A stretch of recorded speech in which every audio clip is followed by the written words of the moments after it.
Namaste. Here we'll be working Dhanurasana or low lunge.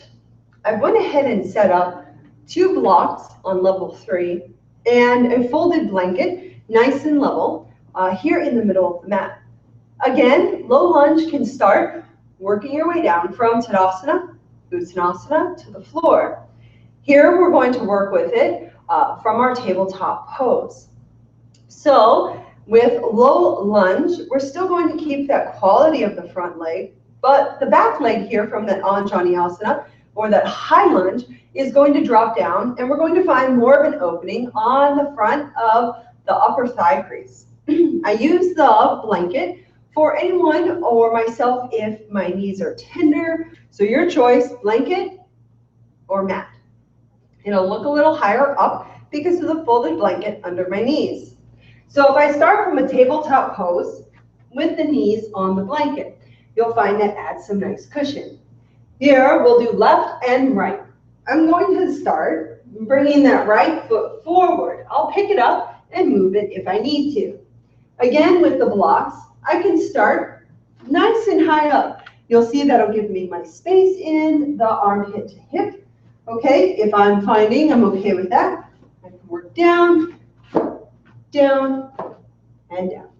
Okay, so here we'll start in the high lunge. So first thing I'm going to do is I can inch the front knee forward, but I'm actually going to pick up that back knee, and I'm going to kind of scoot it back. The goal here is I have the actual kneecap, and then I have this flesh on the bottom of the thigh, just above the kneecap, right here, this cushy flesh. I'm going to see if I can get the weight here versus on the kneecap. A couple ways to do that is just to try and slide the back leg back and the front leg forward. I'll lift sometimes that back knee if I have the strength today, and see if I can rock forward onto the bottom of that thigh, and then work the leg down. Here, you'll already start to notice a dynamic opening in the front of that left thigh, or that extended leg. I'm going to use the blocks to lift up, open, lengthen side body, back body. I'm going to open this front body, so conception vessel, or just opening the heart space, chin up, shoulders open. Front thigh, I'll show you on the other side here in a minute when I switch to the left leg. That hip still pulls back and tones down, so I can't have cattywampus hips. They do have to. If I were looking, the hips had 2 eyeballs on them. They'd both be squaring at the front of the mat. Knee over ankle, long spine. And I'll be working with this. Yes, eventually there's a crescent, but that's going to be some pretty dynamic core.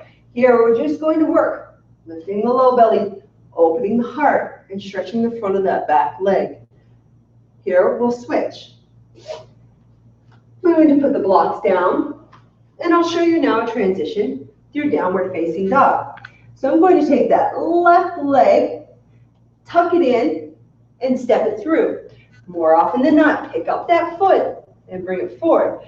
Drop that right knee. See if you can slide forward in front of the kneecap towards the thigh. You can undo the foot. Same thing here. I can come up to the blocks. And that left hip has to tone back. But it has to tone back without compromising the knee. Ball of the foot, big toe, stays rooted. Ankle, knee, left thigh pulls back. Flesh of the buttocks tones down. Low belly lifts. Lengthen up. Open the sternum.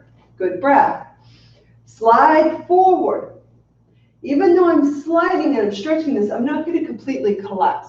I have to keep a little bit of a bridge or a lift here in the center body. Lengthen and open. When you're coming down, lift the hips slightly. Bring the hands to the floor. Slowly slide that leg back. And come to a resting posture. You can use just a moment here. Clear the pose. Here, this was low lunge. Namaste.